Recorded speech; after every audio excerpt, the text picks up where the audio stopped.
سختی ها هم یه روز تموم میشن، مثل همه روزایی که گذشت.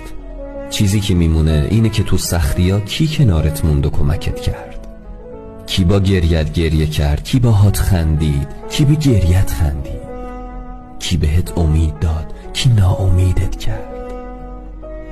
آره، این روزای سخت هم میگذرن مثل همه روزای خوش. کینه ای نیستم، اما یادمم نمیره که وقتی زیر فشار سختی ها داشتم له می شدم کی بود که دستم رو ول کرد.